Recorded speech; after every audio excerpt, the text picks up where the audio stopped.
tous et bienvenue sur notre chaîne YouTube Tout est possible avec Jésus pour encore un nouveau programme spirituel béni par notre Seigneur Jésus-Christ. Justement, aujourd'hui, on a donc avec nous le pasteur Marc de Perpignan qui va nous apporter la parole de Dieu. Que Dieu vous bénisse et bonne écoute. Oui, je viens à toi.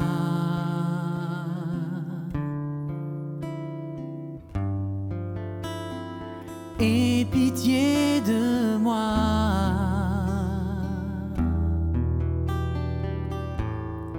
C'est avec un esprit brisé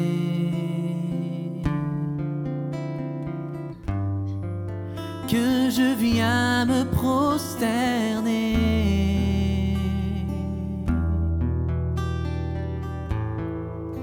L'être plein d'indignité,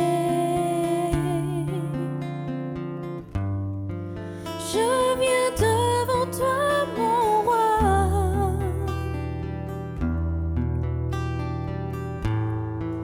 J'ignorais qui tu étais, mais aujourd'hui je sais qui tu es.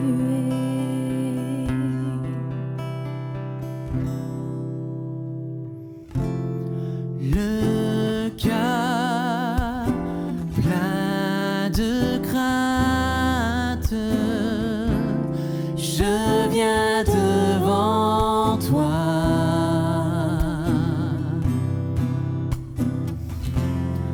À genoux, je resterai pour t'adorer.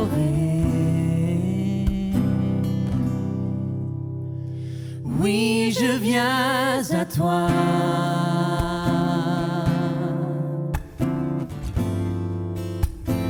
Aie pitié de moi.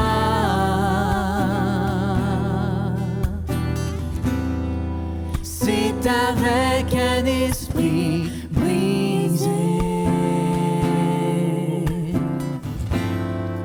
que je viens me prosterner.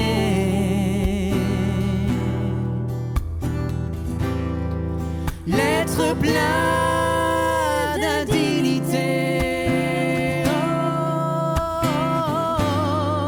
je viens devant toi, mon roi.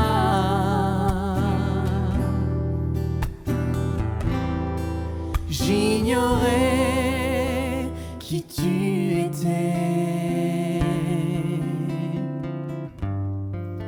mais aujourd'hui je sais qui tu es.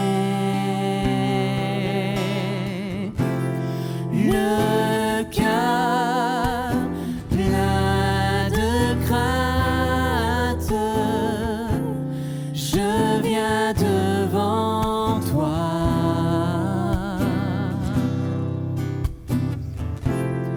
À genoux, je resterai pour t'adorer.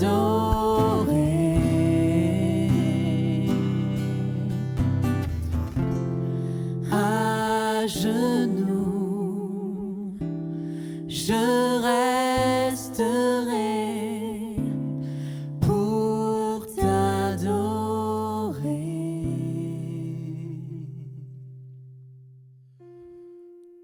Frères et sœurs, que Dieu vous bénisse. Je suis le pasteur Marc. Nous allons aujourd'hui partager ensemble un thème de la parole de Dieu. Alors, je voudrais vous convaincre par la parole de Dieu à vous faire changer de vision, à faire augmenter votre vision. Alors, pour cela, je voudrais lire avec vous un texte de la parole de Dieu qui se trouve dans le livre de la Genèse, au chapitre 13 et du verset 15. Et nous allons voir aujourd'hui quelle est ta vision et comment augmenter cette vision. Alors, il est écrit, Genèse 13, verset 15, Dieu parle à Abraham, l'homme de Dieu. Il est dit, tout le pays que tu vois, je te le donnerai à toi et à ta descendance. tout le pays que tu vois, je te le donnerai à toi et à ta descendance. Abraham vivait à Our, en Chaldée, dans un pays où l'idolâtrie était à son extrême.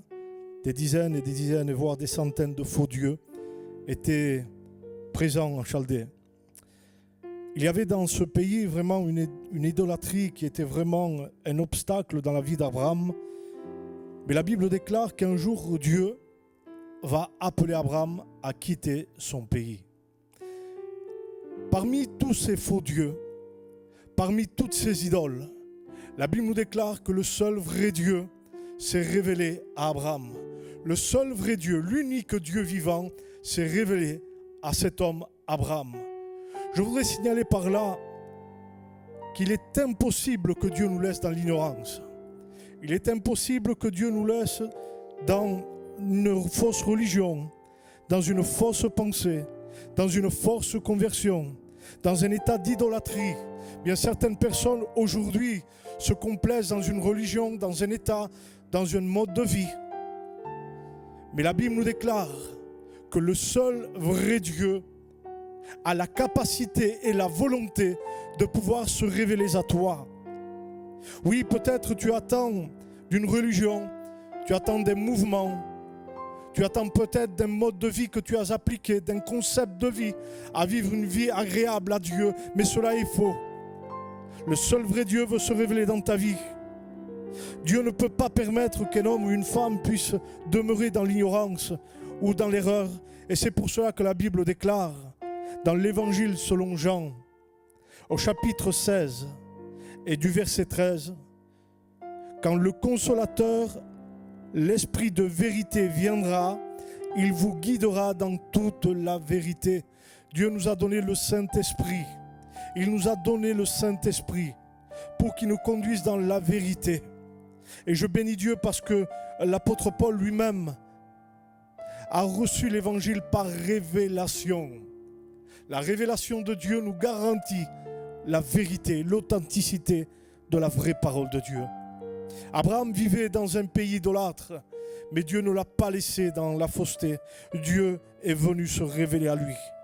Et la Bible dit qu'Abraham a été appelé à sortir, mes frères et sœurs, mes amis, à sortir d'un état, à sortir d'une situation, à sortir d'un système, à sortir d'un mouvement, à sortir de quelque chose qui nous empêche de bénéficier de la vie de Dieu.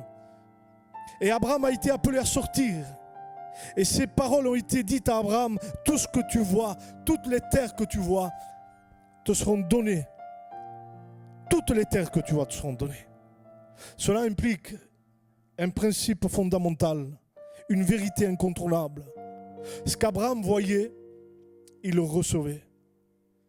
Ce qu'Abraham ne voyait pas, il ne le recevait pas.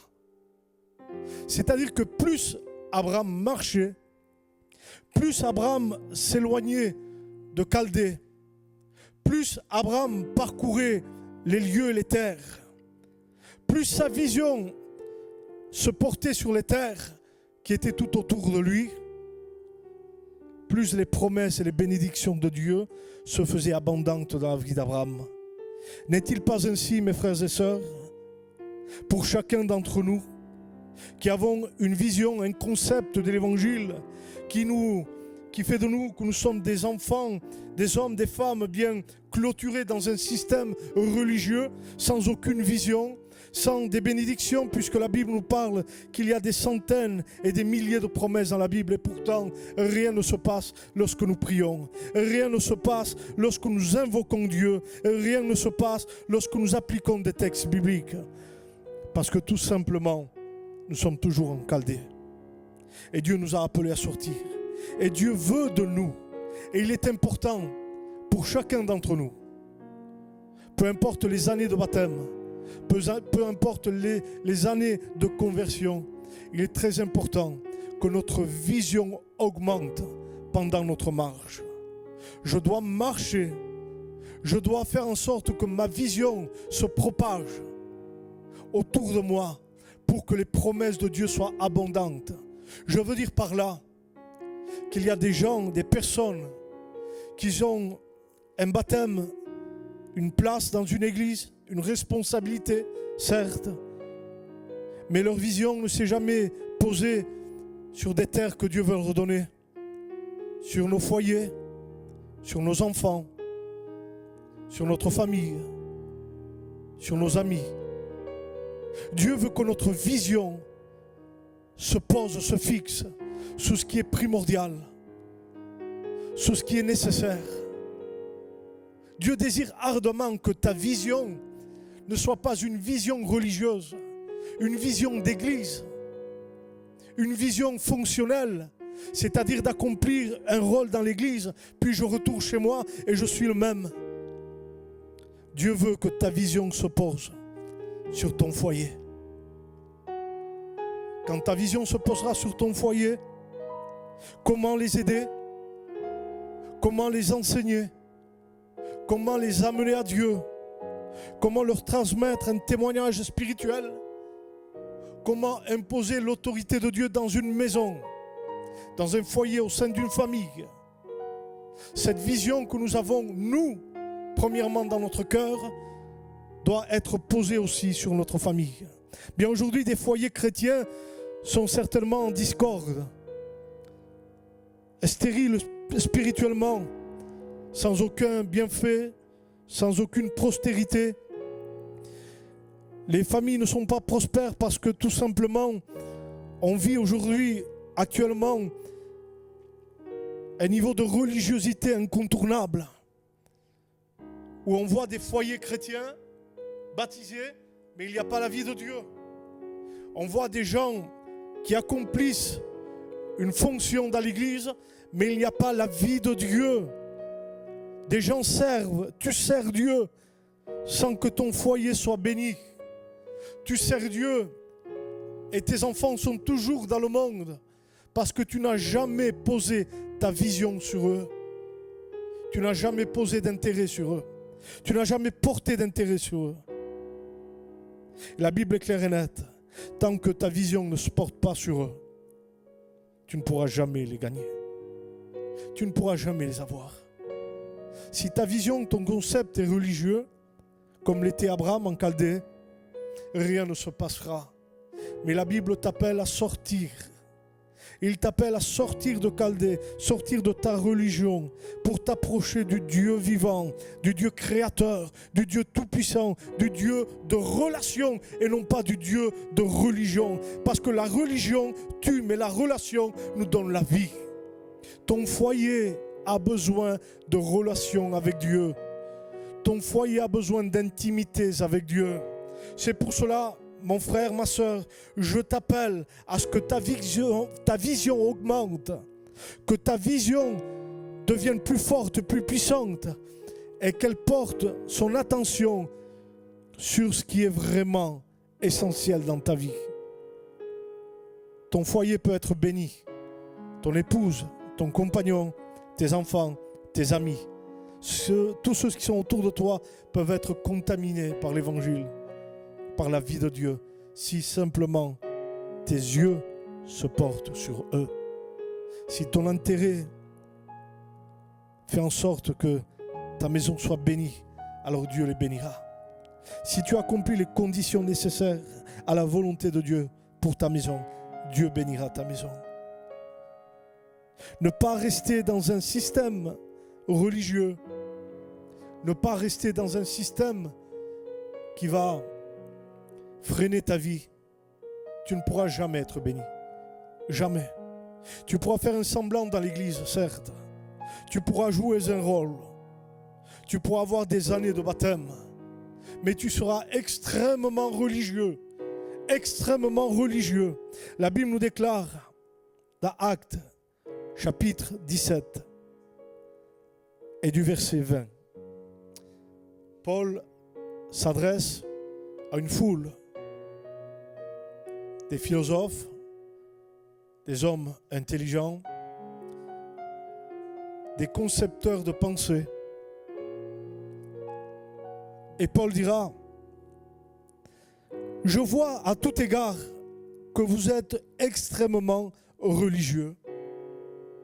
Extrêmement religieux. Dans le texte grec, dans la traduction originale du texte, il est dit « Deisi daimon esteros », ce qui veut dire « Je vois qu'à tout égard, vous avez de l'amour pour les démons ». Être religieux, ce n'est pas d'accomplir la volonté de Dieu, mais la volonté du diable. Parce que le diable veut que nous restions dans l'ignorance. Être religieux, c'est avoir l'esprit de Caïn, qui dans Genèse chapitre 4, Caïn a voulu gagner la faveur de Dieu par ses œuvres. Tandis qu'Abel avait mis sa foi dans le sang du substitut. Nous avons d'une part l'esprit de Caïn, l'esprit religieux, et d'autre part nous avons l'esprit d'Abel, qui est un esprit relationnel par le sang. Et être chrétien, c'est d'avoir une relation par le sang de Jésus. J'ai accès à Dieu par le sang de Jésus, non pas par mes œuvres, non pas par mes années de baptême, non pas parce que je suis dit chrétien, mais j'ai une relation avec Dieu par le sang de Jésus. Le livre de la Genèse nous révèle la faute de l'homme. Le livre d'Exode nous révèle comment Dieu a appelé son peuple à sortir. Et le livre des Lévitiques nous apprend comment s'approcher de Dieu par le sang. Et un chrétien, c'est avant tout ça. Un enfant de Dieu, c'est de s'approcher de Dieu, avoir une vie relationnelle avec lui.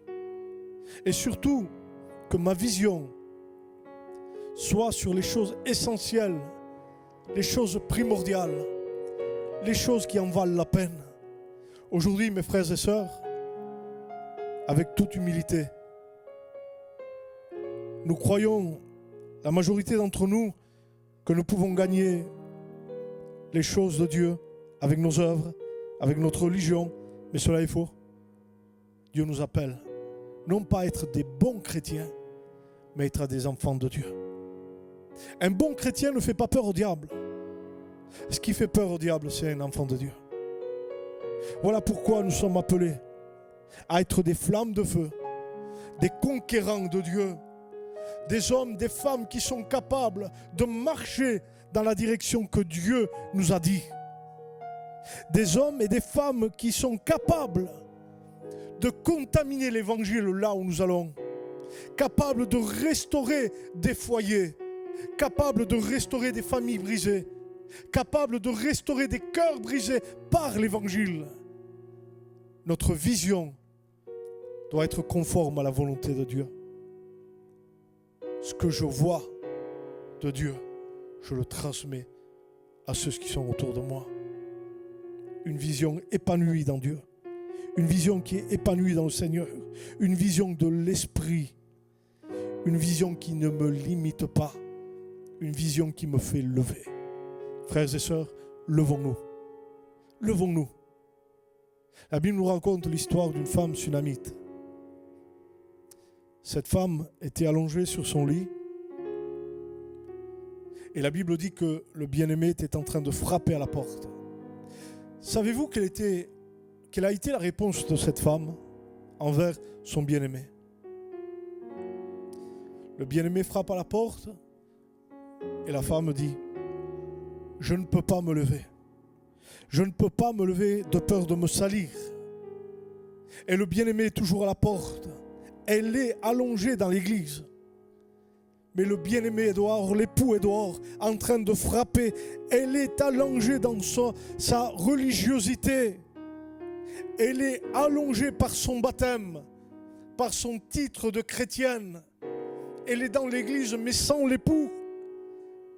Parce qu'elle n'a pas de vision, parce qu'elle n'a pas eu de révélation. À un moment donné, la Bible dit, mes frères et sœurs, à un moment donné dit que le bien-aimé, à force de frapper, va agir différemment. Combien de fois l'époux frappe à la porte de nos églises et rien ne se passe? Alors, comment faire lever quelqu'un de sa religiosité? Bien, la Bible déclare que le bien-aimé a passé sa main par la fenêtre. Et le texte littéral va plus loin, c'est-à-dire que le texte littéral nous donne des lumières. Cette main est passée par une fente. par une petite ouverture. Et cette main était blessée. Cette main était blessée et le sang coulait. Et lorsque la Sunamite a vu cette main blessée, mais la Bible dit qu'elle s'est levée. Elle s'est levée. Et là, sa vision sur l'époux a changé. Elle a cherché son époux partout. Partout, son bien-aimé. Dans les rues de Jérusalem. Partout.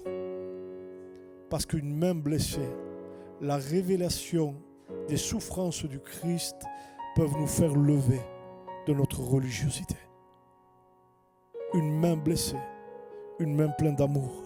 La révélation de l'Évangile peut nous permettre de sortir de notre religiosité, de nous lever et de nous donner une vision différente, de ne pas rester couché sur le lit de la religiosité, mais de se lever pour aller chercher l'époux, de se lever ensemble au nom de la parole de Dieu, de se lever comme des hommes et des femmes de Dieu, avoir une vision saine, avoir une vision puissante de l'Évangile, de ne pas se limiter, de ne pas se confondre à la pensée de ce siècle, mais comme dira le livre de Romains, d'être renouvelé constamment dans notre pensée pour vivre un évangile puissant. Notre évangile est faible souvent, notre évangile est limité, notre évangile n'est pas à la hauteur. Ton foyer a besoin du Christ, ton foyer a besoin de l'Esprit, ton foyer a besoin d'une action de Dieu. Tes enfants ont besoin de voir en toi que Jésus est tout en tout dans ton cœur, qu'il prime dans ta vie. Pose ton regard sur ce qui est essentiel. Ne cours pas derrière un mouvement. Ne cours pas derrière une église. Cours comme la Sunamite, derrière le bien-aimé. Cherche-le. Cherche-le. Comment le chercher? Et il est écrit dans le livre des Cantiques, ne réveillez pas l'amour tant qu'il ne le veut pas. Ce texte nous donne une lumière incroyable. C'est-à-dire que sans la vision d'un Christ réveillé dans ma vie, je ne peux rien faire. Sur la barque, la tempête était déchaînée. Et les disciples ont paniqué. Christ dormait. Le Fils de Dieu, Jésus, dormait. Et les disciples l'ont réveillé. Réveille-toi, nous périssons. Voilà quelle prière vraie. Réveille-toi, nous périssons. Nous périssons dans nos églises. Nous périssons dans notre baptême. Nous périssons dans tout ce que nous entreprenons. Réveille-toi, Jésus.